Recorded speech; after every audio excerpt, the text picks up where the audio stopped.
Hi, my name is Liz Carbone. I am a locally based nonprofit and affordable housing consultant here in Wilmington, North Carolina, and I'm one of the many advocates who volunteer their time for the Cape Fear Housing Coalition. Fantastic. What do you feel like are the most pressing housing challenges currently facing Cape Fear region, and how does the coalition work to address them? Well, like all communities in North Carolina, we are feeling pressures of increasing rental costs, increasing cost of homeownership. I think we are uniquely challenged in our coastal location where we have literally tens of thousands of people moving here from North Carolina and outside of our state every year. And we're trying to find that balance of making space for everyone while also being really concerned about generational homeowners and renters here in this community and their increasing lack of affordable housing access. We also have some real challenges that have presented themselves more recently, not just along federal housing cuts, but also with local cuts to our already what felt like very meager or real challenges in regards to funding here in our community. Of course, like every community across the country, we're really worried about federal funding cuts to housing dollars, to programs like the Housing Choice Voucher. We've also had some real challenges here locally in regards to local housing funds, particularly in regards to New Hanover County's retraction of our annual $3 million commitment to workforce and affordable housing. So that $3 million we already felt was insufficient to address the number of projects that could have been funded, whether with pre-development costs or gap financing. And now that's really left our city of Wilmington municipality as the only government entity in the entire Tri-County region contributing in any meaningful way to affordable housing preservation or creation. So it's a real loss for us that we're still wrapping our heads around, and we don't have any other mechanisms, particularly to fund for-profit affordable housing development, whether those are low-income housing tax credit projects or supportive housing developments. We're just really still struggling to figure out what our path forward is with the loss of that workforce housing services funding from New Hanover County. How does cross-sector collaboration strengthen your impact? So our coalition is really founded on the idea of cross-sector collaboration. We now represent over 150 partners from across the Tri-County region, representing all sectors, public, private, and nonprofit. We have partners that are your usual suspects, nonprofit service providers, affordable housing developers, maybe local governments, but we also have folks that have increasingly over the years, as our local affordable housing crisis has impacted their businesses or their employees, have come to the table as healthcare providers, as tourism sector, industry businesses. We've really seen a growth in the number of people who are wanting to have conversations around this topic and be a part of the solution. We've really tried to widen our reach to be able to do more education and advocacy to groups that have not always been involved in our work, because we know that it's going to take a really broad base of support to move this issue forward in our community. Fantastic. What specific policy changes at the city, county, or state level would most effectively expand housing access in the Cape Fear region? Yeah, this is a really small geographic county. We are the fastest growing municipal area here in the Cape Fear region, but we don't have a whole lot of land, particularly in New Hanover County, to build on. So we're trying to be really creative about how we not only preserve the existing affordable housing that we have, but also create more in a way that's both intentional and kind of speaks to the concerns that generational residents have about development in our community. So we're identifying infill properties that might make sense for homeownership opportunities, and we're looking at underutilized pre-paved surfaces that might be areas that are ripe for redevelopment or moving things to a better and a higher use in regards to density and multifamily development.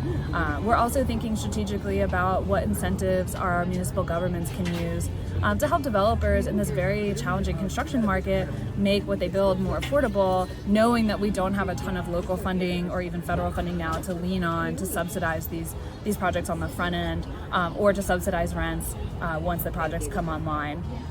We also are really concerned and are always trying to keep our eye on the whole spectrum of housing costs. So we're not just thinking multifamily or affordable homeownership opportunities. We're also working on ways to increase the amount of permanent supportive housing our community has, understanding that homelessness and homelessness prevention are really key pieces of that housing ecosystem or housing services map that we really need to be focusing on.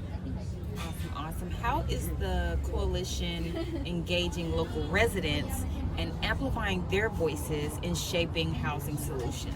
That's a great question, and we do that, I would say, in a few different ways.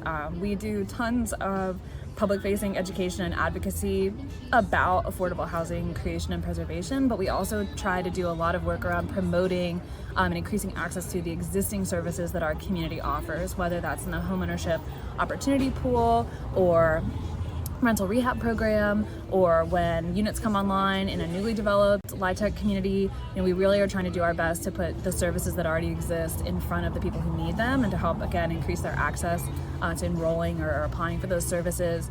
We also have a number of just community members who actively participate in our coalition. So you don't need to be a services organization or a housing topic expert.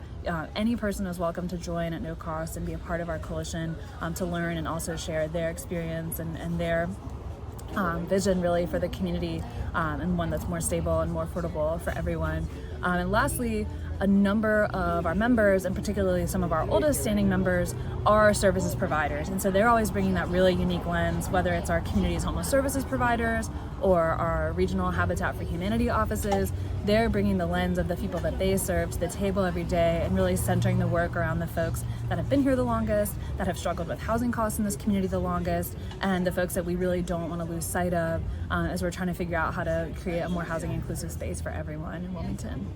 Fantastic. And looking ahead, what initiatives or partnerships are you most excited about, and how can advocates or other community members get involved? Yeah, that's a great question. I think, we've had a lot of wins in this community despite all of the challenges, and I think, considering the obstacles that we have faced in regards to funding, in regards to land restriction, in regards to a global pandemic, and then a very localized hurricane that happened here just a few years ago, I think we can celebrate those wins even more. And that looks like local nonprofit Cape Fear Collective purchasing a portfolio of affordable, what we call naturally affordable homes that were in the care of a not so fantastic landlord, real estate holding company. And now they're not only rehabbing those homes to make them safer and more equipped to be housing opportunities for the long term, but they're also looking at ways to turn those into affordable home ownership opportunities for working people and seniors in this community. So that's a huge win. We've seen supportive housing neighborhoods being developed by Good Shepherd Center that are providing long-term affordable housing with supportive services for the chronically homeless in this community. That's certainly a win, particularly, again, considering the development and cost challenges that we face here. So we're really trying to move the needle incrementally, even though we're limited in resources, limited in land, limited in time. I still think that we're thanks to a broad coalition of people who really care about this topic, are figuring out ways inch by inch to try to put 10 and 20 and 30 and 50 more units back online, or to bring new units to bear. It's certainly a slog, but we're doing it step by step. And I think the more that our coalition grows, that continues to encourage us, because we can see day by day that there are more people from all different backgrounds, from different perspectives, professional backgrounds, that are coming to the table and wanting to address this concern that's really affecting all of us. Yeah, you can follow us on facebook.com/Cape Fear Housing Coalition. We also have a website, capefearhousingcoalition.org.